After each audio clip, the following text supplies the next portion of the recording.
for children's story. It's time for children's story. Let's give God all the glory. It's time for children's story. We come to sit and listen and hear a Bible lesson. Let's give God all the glory. It's time for children's story. Come and listen, come and listen, come and listen. It's time for children's story. Come and listen, come and listen, come and listen. It's time for children's story. This is the time of year when we remember and celebrate the birth of Jesus. Let's see some of the preparations that God the Father put in place before Jesus' birth by using ordinary, everyday people like you and me. Meet Zechariah. Zechariah and his wife Elizabeth were blameless before God. Do you know what blameless means? It means that they didn't do anything wrong. Their hearts were close to God.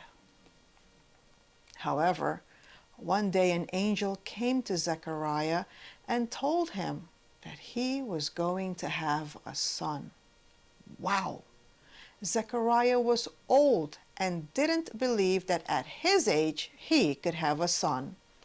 Because of his unbelief, God made him mute, meaning that he couldn't talk until his child was born. This is Elizabeth, Zechariah's wife. Elizabeth was very old and unable to have a baby. However, when the angel of the Lord appeared to Zechariah, she became pregnant and had a little baby in her tummy, and she was filled with happiness. When Elizabeth met with Mary, her baby leaped in her womb. How exciting! That little baby was chosen from God to lead the way for Jesus.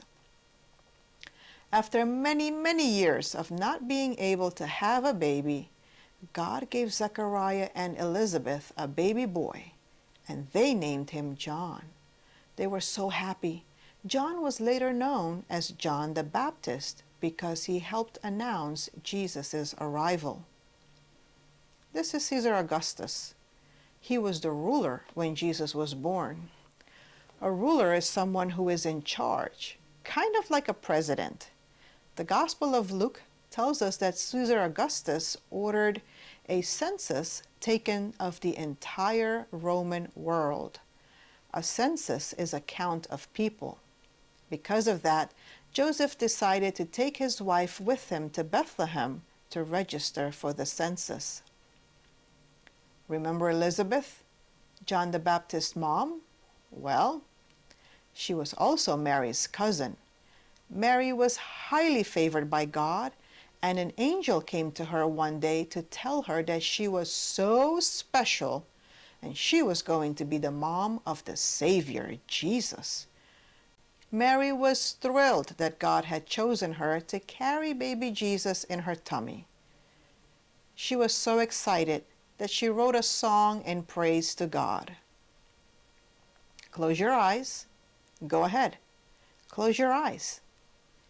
And imagine Joseph's face when an angel came to him to tell him and Mary would have the King of Peace be born as their son here on earth. What would you have done? Would you have been scared? Would you have jumped for joy? You can open your eyes now. Joseph's faith in God was great. Can you imagine traveling by donkey? Mary and Joseph had to travel many, many miles to get to Bethlehem with Jesus inside of Mary's tummy. I am sure that they were very tired from the long journey, but Jesus kept them safe the entire time. Bethlehem is known as the place where Jesus was born. There are many Christmas songs and stories that talk about the peace that must have been felt in Bethlehem the night that Jesus was born. When Joseph and Mary got to Bethlehem, they went around looking for a place to stay. Sadly, everywhere they looked was already full. Joseph and Mary were probably really tired from their journey to Bethlehem, but there was no room for them. Oh no! Since all the inns in Bethlehem were full, the only place left for them to stay was a small stable.